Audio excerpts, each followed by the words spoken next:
I mean, since we're touching on sort of education and stuff, and fascinating the way you use the analogy of the glider. It's a fascinating way of looking at it. What do you think? Do you have any opinions at all about, there are loads of kids who go to do photographic courses in universities and colleges, etc. Do you think that's wise, or would they learn more from photography if they came and worked with you for 6 months? I don't think they'd learn anything from me. I think, I personally, I wish I'd learnt photography when I was 18, 19, because then I'd have been doing it for like 30 years instead of just like 15 years. So I'd have been able to. I wish I'd started earlier. Okay. But then again, if I had started earlier, I wouldn't have had all that experience of painting. So maybe. I think it's really important when people learn things, not necessarily just photography, but any of the arts, that they start at a certain base level. Yes. And make their own discoveries. And I think it can be quite easy for students to learn an awful lot in their doing degrees or whatever, and make loads of contacts, and have the big advantage, I think, is to have all that social contact with everybody, and know people, and get to know galleries, and get to know the system and whatnot. The main problem is that they do end up producing work maybe that looks very similar to each other. I'm sure loads of people have said that. And it's the breaking away and becoming the individual is such a hard thing to be able to do. Yes. Do you think following the zeitgeist? I mean, I've noticed that with lots of people who show their work, etc., is that there's this particular sort of modern way of looking at the world, but everything seems very homogenized, and they all seem to be looking at the world in exactly the same way, because they think that's the attractive way, that's the way of doing things. Yeah, and it should be.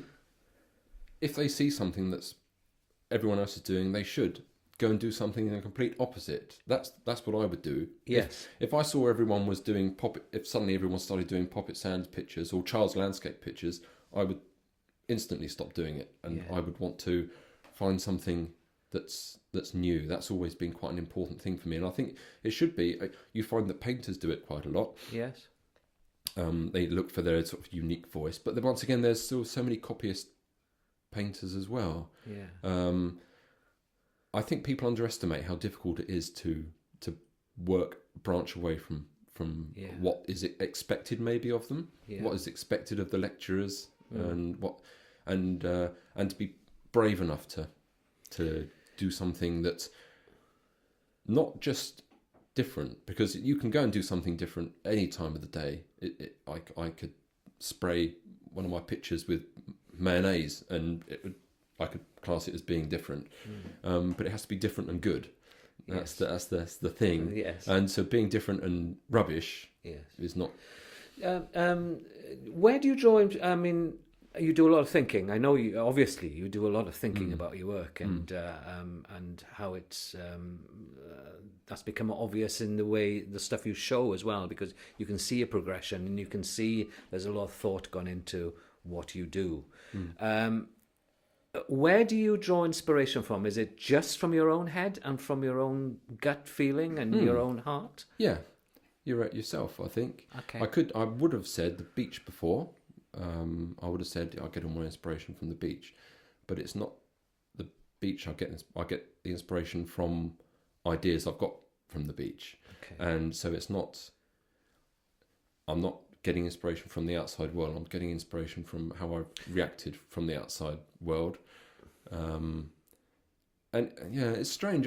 Inspiration's a bit of an unusual word for me. So have artists influenced you, or have other photographers influenced you? Not so much. Okay. Not so much. Not photographers or painters. I find as I'm discovering new things and sort of hopefully developing and growing, I'm finding that suddenly painters that I never used to like at all and couldn't understand, suddenly I can see their work and it makes a real impact on me, as if I've through paying my dues and learning and thinking, I've suddenly got to a point where I can actually start to understand what they're on about now. And there's a painter, Graham Sutherland, who is famous around these parts. And I never used to like his work, and I found it very dour and dull, and it looked like dishwater to me, and I couldn't understand why anybody would like it. And then I found that something's grown inside me, and I begin to appreciate what he was talking about. And it's almost as though he had his own language that I've now slowly beginning to understand what he was saying. It's quite a difficult thing to describe, because I would have thought if you don't like something, you don't like something. It's like if you don't like curry, you're not going to suddenly find in a month's time that suddenly you do like curry.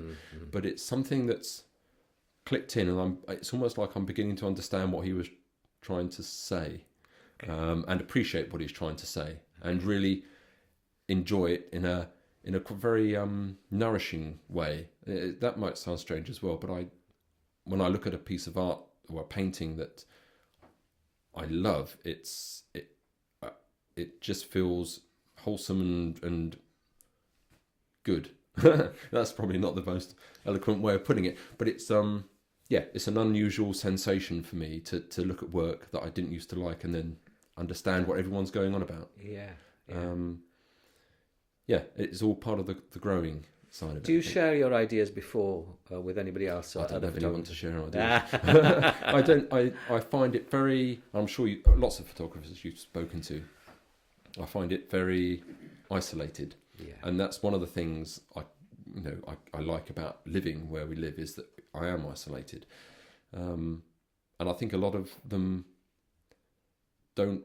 You were talking, as we were talking before, you were talking about getting photographers together and talking about things.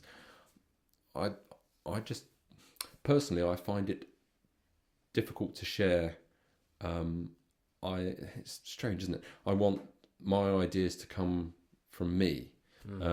And I'm pretty certain that if I sat in a pub and talked about ideas and things, then I would find things bleeding in from other directions that I wouldn't quite understand, or they wouldn't be my ideas, and I wouldn't have the right to own them properly. There'll be someone else who's thought them through and come to those decisions, whereas I want to be able to come to my own decisions through a process of thinking those things through. Yes, absolutely, yes. That makes sense. Yeah, it does make absolute sense, yes. But it's kind of like, that's why I love interviews and things, is because I can actually talk to people about my work. And one of the reasons I made those little films is because it's something that I can almost feel like I'm telling people about how I work, but I can still keep a little bit of a distance.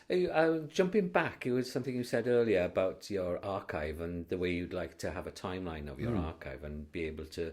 Have you ever thought about making a film of your archive? I had actually, about a month ago, I started going through in Lightroom and looking at all the photographs, and I was thinking what I could do is I could download all of these and stretch them out, but it would be quite a long one, and also my computer crashed halfway because it didn't have enough memory to download all these things.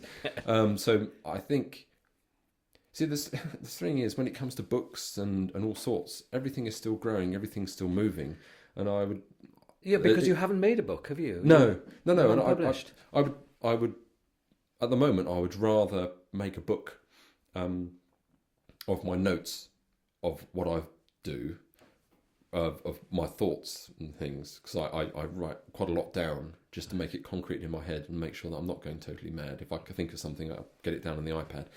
I'd rather have a little notebook of all those sort of ideas that I've had on Poppit, rather than a book showing my photographs at the moment, because it's still moving and it's still growing. And I'll think, if I made that book, then the following week I've got images that I've just created that I'd like to put into that book. Yes. So it's I think if I was doing everything in a solid project and that's that and that's that, then that would be a bit different. Plus it's difficult finding anyone to publish it, because it's Poppit's very specific. Location, and I've had lots of people come back and say, we like the work, but it's only of a single location, and people aren't going to be interested in buying that. So what can you do? You're Hasselblad. You've been chosen as one of a a group of finalists and all that sort of stuff with Hasselblad competitions. Oh, the Hasselblad Masters, yeah. Masters. 3 times, 3 years in a row. And you go... Yeah, each year. It was 3 years ago. Yeah, no, it was back in 2012, was it, or something like that? 8, 9 and 10, oh, right, or 8, okay. 9 and 12, something like that. And yeah, I got in 3 times in a row, and yeah, I lost to I think it was Hans Strand, I think, one of them, and yeah, but I mean, it's one of those things. And I thought by the third one, I thought, right, I'm not going to enter this anymore. So, what does the future hold? A lot. I mean, there's an awful lot of work happening, and it's still creating. I'm so excited about the Luminograms. It's like it's a whole new chapter opening up, something that's so exciting for me that I'm trying to get that work out and get it seen by as many people as possible. But the Poppit stuff, I haven't been to Poppit for a while, because the working on the Luminograms, it actually satisfies whatever the need that I have. Yes. And because I base it so much on Poppit work, it's almost like I am working on Poppit, but I don't actually have to be on Poppit. Right. And the Charles Landscape, that I'll come back to that. Yeah. And I expect that the Luminogram stuff that I'm working on now, that will change the way it kind of feed back on the Poppit and the Charles Landscape stuff, and it'll probably change it. Okay. But yeah, there's an awful lot that's still to happen. How do you get your work out there? Do you have an agent? Do you? I mean, you've shown in galleries. Yeah. I mean, Los Angeles, New York. Yeah. Japan. Yeah. So do you have an agent or somebody who looks after you? No. I've got I'm with the Ffoton gallery in Santa Fe, and so they sort of deal with my Charles Landscapey stuff.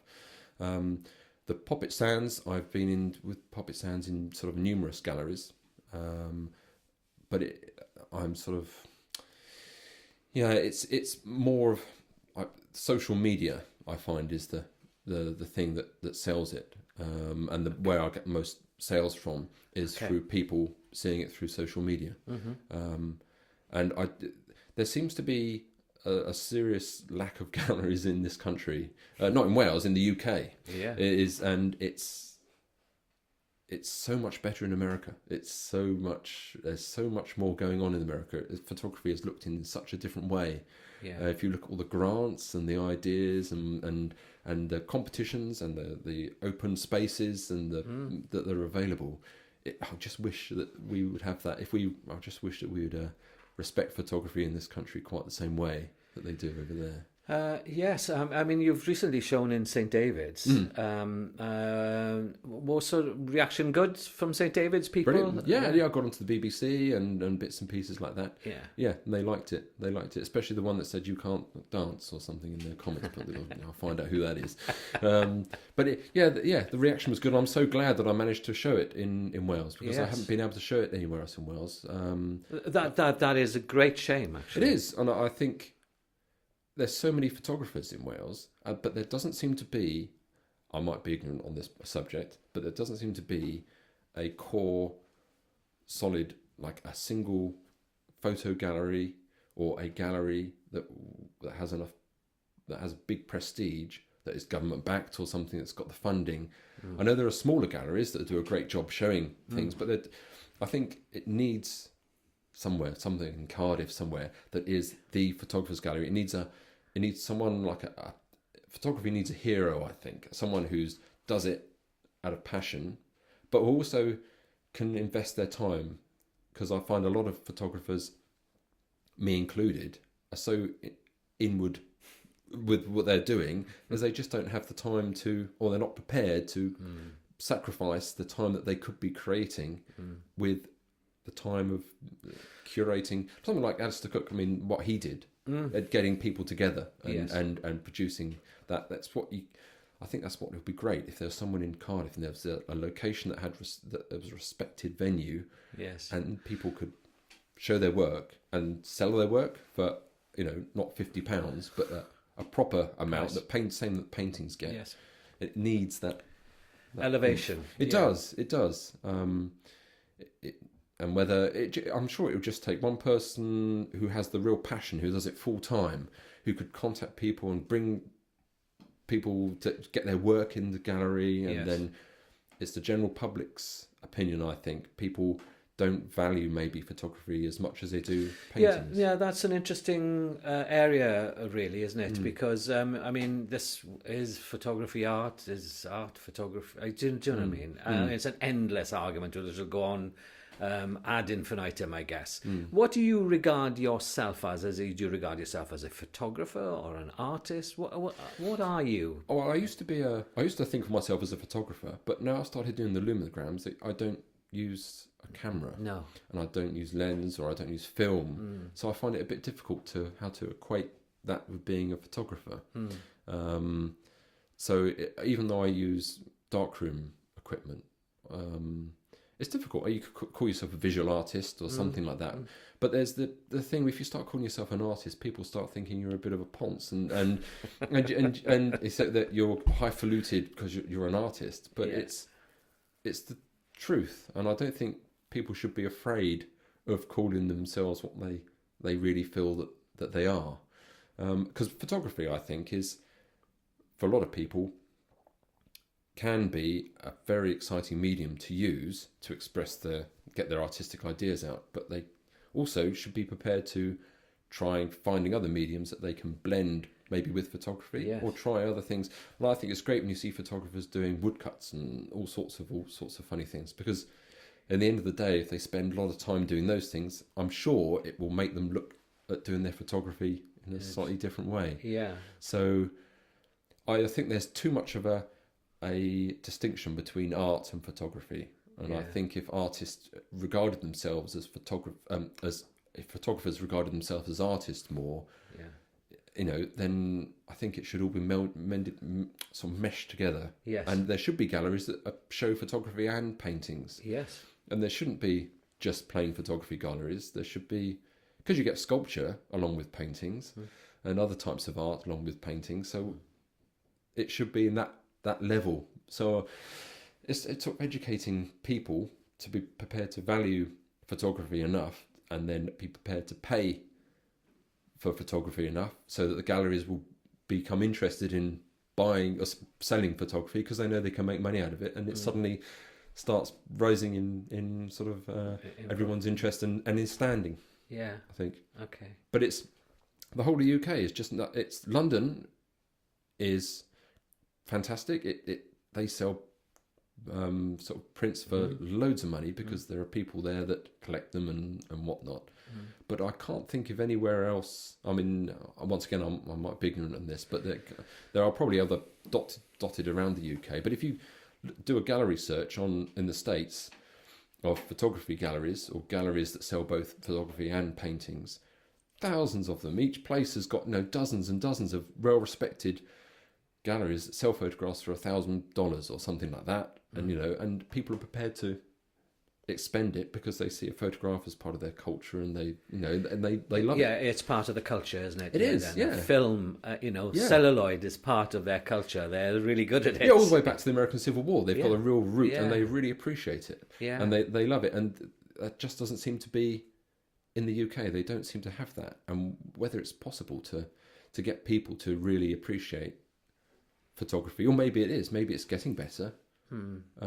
It certainly seems to be doing well in London, but it needs to spread out. You need to have somewhere in Cardiff or anywhere, big cities that have a dedicated gallery, and of course the money to buy the people with the money in order to buy the photographs. Absolutely, that's the real key. And they also got to think it's worth the money, whether they're buying it because they love it, or whether they're buying it as some kind of investment. So I think people have to take maybe a few chances with their money and be prepared to buy, splash out a bit of extra cash on a photograph. But that's all what galleries do. It's galleries, when they talk to people buying photographs, they can explain that it's a wonderful investment. It's the gallery's job to educate people and let them know that what they're getting is worth the amount of money that they're spending. Of course, yes. So, you know, you need a real passionate gallery owners, which they've got in America all over the place, and there are in London, but not so many anywhere else, I think. But there, like I said, there could be ones that are dotted around the UK that I haven't heard of. Yeah, and it goes back to this business as well. I mean, you enjoy printing your work. You think, you know, that's... I don't know if it's a strain. It's a strain. Yeah. Well, hard work. Yeah. But it's an end point for you. And for lots of people who work in photography business, if you like, we don't print enough stuff. I mean, certainly I don't print, you know, and I would be... although... It was really funny. I got some portraits I'd done printed by, and they were done, platinum prints were done of them. And they went back to an actual negative and were printed from a negative to make the... So that, by a very fine young printer. And I found when I actually handled that bit of paper... that it was a culmination. You're right in saying it, and maybe we should be printing more stuff, because most people keep their photographs on hard drives and they live eternally on hard drives, they hope. So, I mean, in a way, your material will live for a very, very long time. Mine could die tomorrow. I'd hope so. But I hadn't really considered that, to be honest. I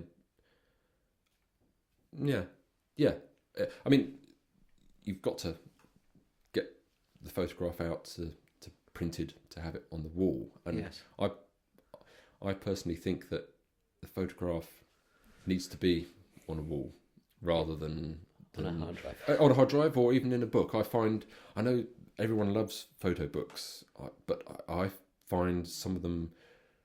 I've got quite a few, but I never look at them anymore. I don't know why. Plenty of people love them, and that's fantastic. But they for do me, something, don't they? Yeah, there's something that I would rather have a book about a photographer that hasn't got maybe 2 or 3 of his photographs in, and the rest is telling me all about him or her and how they work and their passions and what's happened in their life and how they live their life. That's what really fascinates me, rather than looking at their work. And I'd like to look at their work, but not in a book form. Have you ever dabbled with any other processes? No. Okay. I haven't tried platinum printing. Right. It's all to do with why would I? If I figured something out in my mind that I thought platinum printing would really make this look great, right, then I would do it. Okay. Like the Charles landscape pictures. Yeah. There was a point where I thought platinum printing, they'd look really good.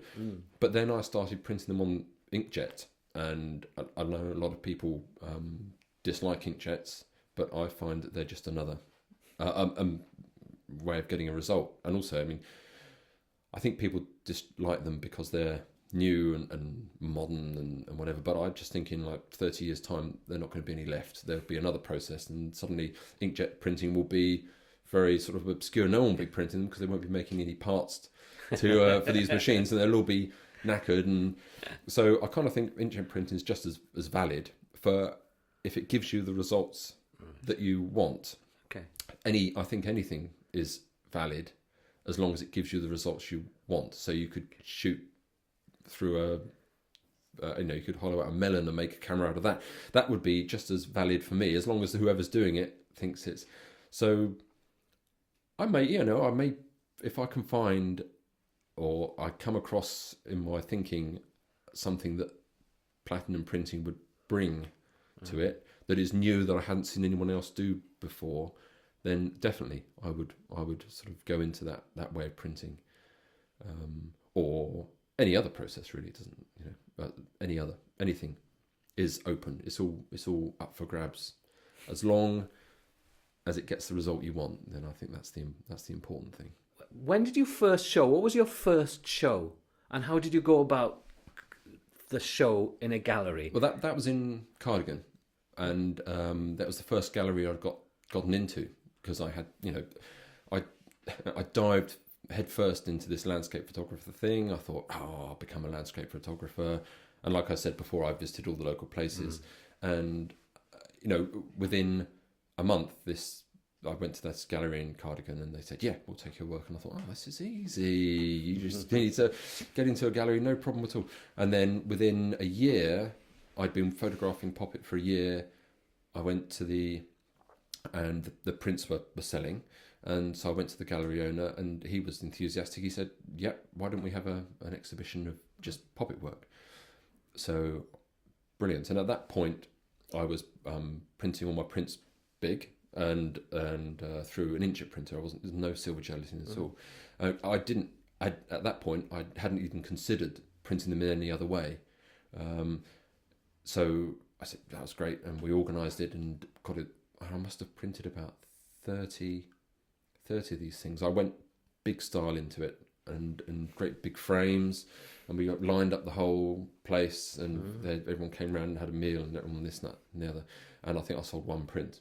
So it put me badly into debt, and it taught me a lesson about being a little bit more cautious about doing solo shows anyway, because you have to invest a lot of money in the framing if you get someone to do it for you. And I think there was this expectation of success right away, and I think there is a expectation of people, and I certainly had it when I started, was that you get into a magazine, you think, people are going to see this, brilliant, I've done it. Or you get into a gallery and you think, oh, I'm in a gallery, fantastic. But it isn't that like that. It's got lots and lots of good things that happen, and then bad things that happen. It's not. I can't think of anyone who's had a smooth sort of journey all the way to where they are. And galleries, they're good, and I think a lot of people want to get into them because they do give you a certain amount of prestige, which I think people want.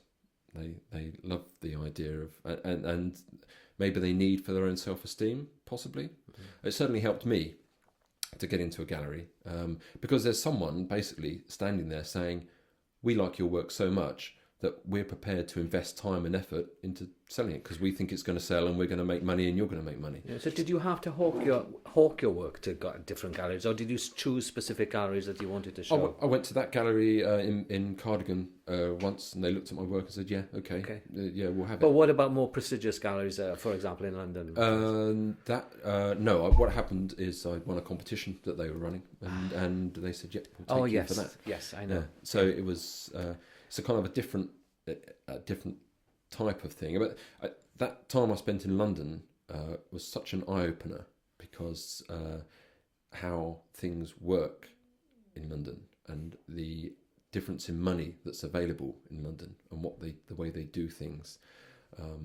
It really makes you realise what it's all about. And I personally don't think I was ready to be at that state there.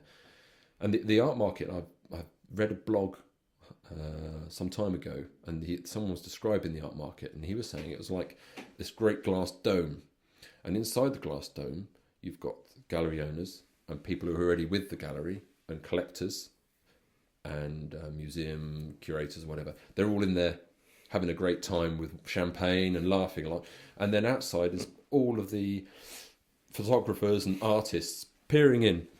And they're all tapping away at the glass, trying to get in, because it's the one thing. They see these people having this great time, successful, money, happy, and they're all banging on the glass, trying to get in. And they can't get in because they're just being ignored, unless they do something really stupid or really strange outside, and then it catches someone's eye, and they think, oh, okay, who's that? And then eventually... if you bang loud enough or you do something so outrageous outside that you have captured their attention, they'll look at you and then they'll recognise you, and then the glass dome opens up and then they'll bring you in. And as soon as you're in, you get a glass of champagne and everything's great and you're laughing. But it seems that way, but when you actually are in the glass dome, yes. it isn't that way. It's that you feel stressed on the outside when you're looking in because you can see all these opportunities that other people are getting and you think, these people are having a fantastic time. Why aren't I? But when you're inside, which I have been, the pressure, it's like a pressure cooker, and it is different, and it's networking. It's not networking in a nice way. It's networking in a hard way. Yes. And it's people may look like success, and you think it's easy for them now. They're there, and it's really successful. But what is actually happening is they're piled under a load of pressure. The success that they're getting is never as much as it seems. Yeah. No matter how successful they seem, and the amount of money they're getting is never as much as it seems. Yeah. And it's like an impression of what people get from the outside, and that impression that they give off kind of is needed to feed what they're doing, so people think they're more successful. Yeah. So people buy their work, and people are happy, and it's kind of like it is a bit. I can equate with that totally, because I used to work in television, and it's exactly the same in the television industry. You have the glass dome, and you're all peering inside it, and you want to get inside, and when you get inside, it becomes, it's another world. And because people don't actually, people appear nice, and they appear, but they're always peering over your shoulder, and they're always peeping to see who else they can let into the glass dome and maybe get rid of you. So all those things I can really understand. There's a really good metaphor for it all. But also, it would seem to get yourself into up to a certain stage in your career to be able to sell work, which is for a reasonable amount of money, not like a £50 print, something like that.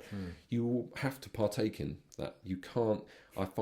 I don't know anyone who sells their work,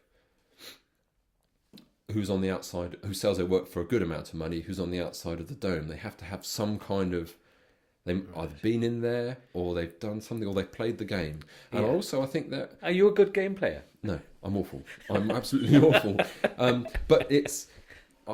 I think that it's not necessarily the same in America. I think in America, I might be being naive, and there might be American photographers that would say so, but it would seem a warmer place, and more accepting place, maybe. Okay. And also, I don't know whether it needs to. I sometimes think, do galleries have to be that way? Because they're not there to make people happy. They're there to make money and to progress people's career and make people happy.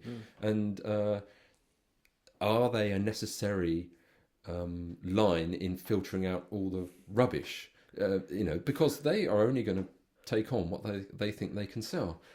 So they're not going to take on someone who has a load of can talk the talk without any substance. They've got to be able to sell their work. So I'm wondering, are galleries right? Are they, even though it's incredibly difficult to get into a gallery, is that a good thing? I think I'm beginning to think that it is a good thing, because there are so many artists and photographers that can talk about their work, and can, just really lay it down thick, but the work isn't particularly fantastic, so it's like it's smoke and mirrors, basically. Yeah, it can be, I think, and I think maybe it's not the case of all galleries, but I think galleries maybe play a pretty important part of filtering out the rubbish.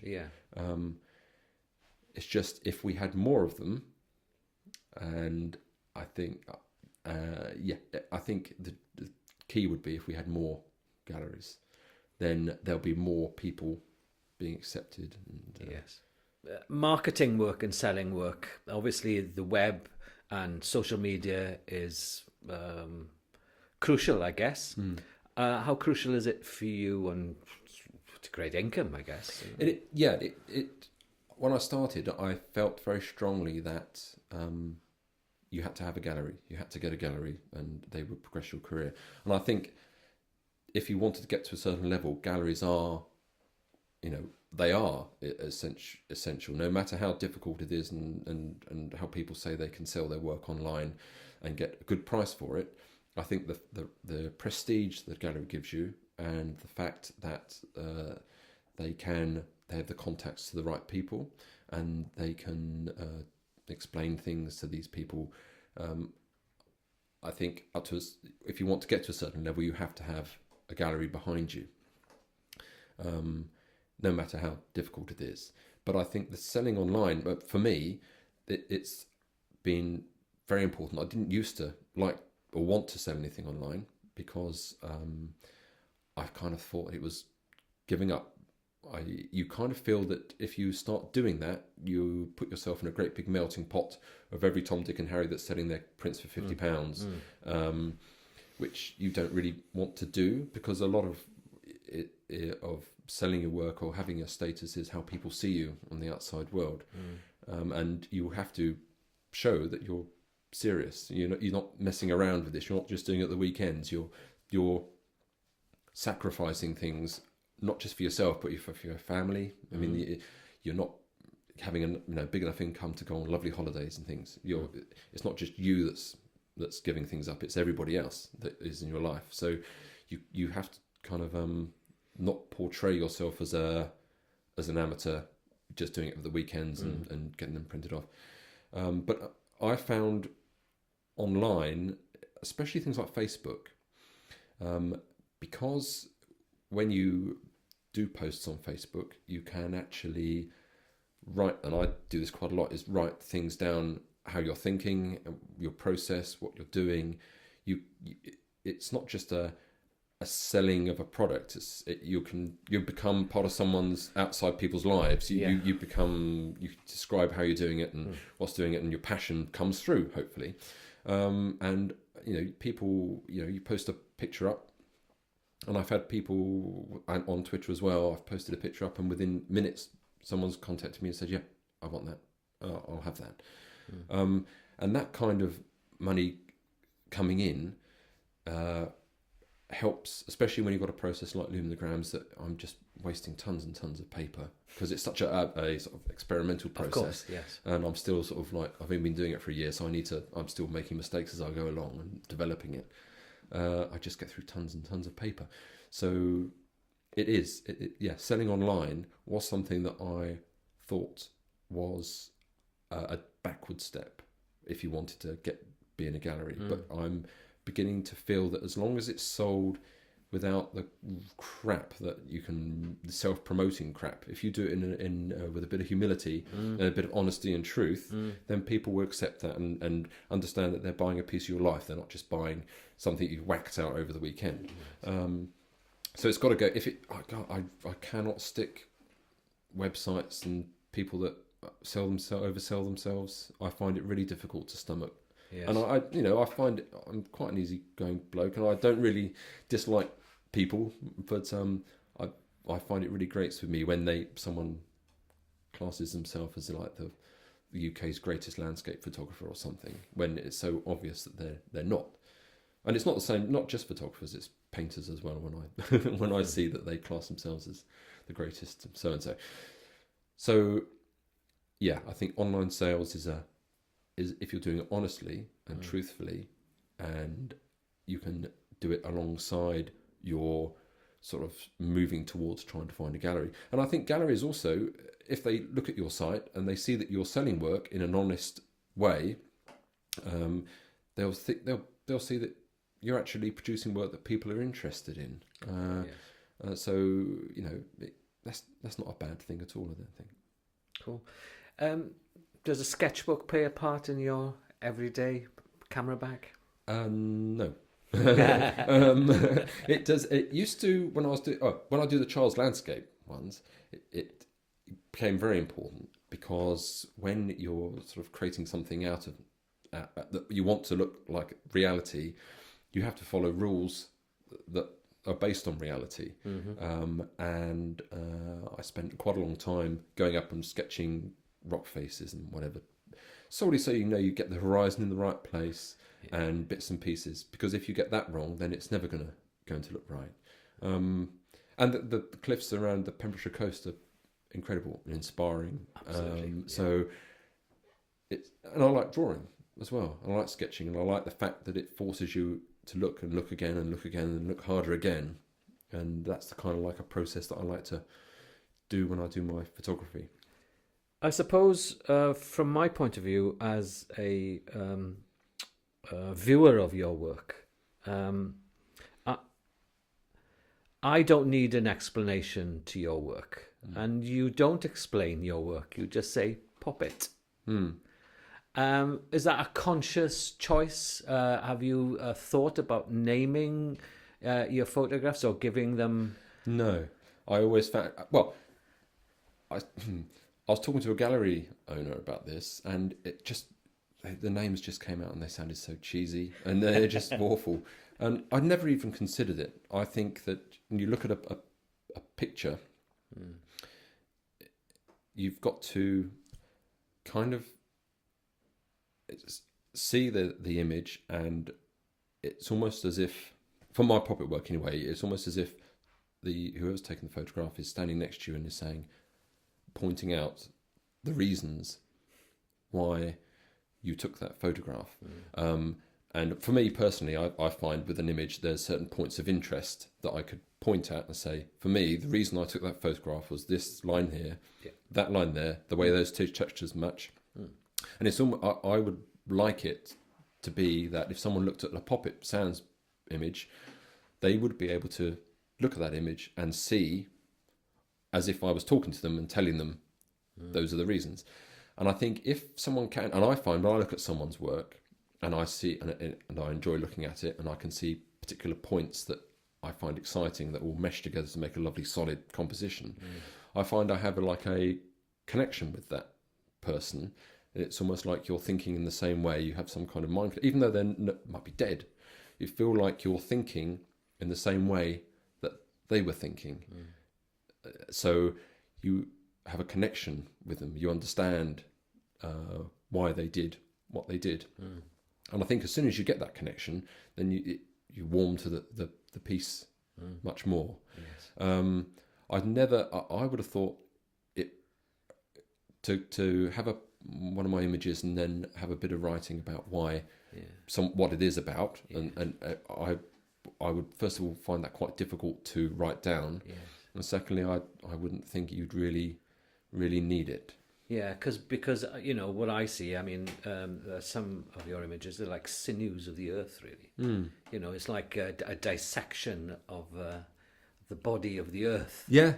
And that's what it gives to me, and I find that intriguing, and so I don't need that context or an explanation. No. They are what they are. Yeah, that's right. Beautiful things. Yeah, and it's interesting you should say about it being like the earth, like a body. I find sometimes that it can look like a body there, but it's which is alive almost. It's like you're a surgeon and you've taken it and you've peeled back.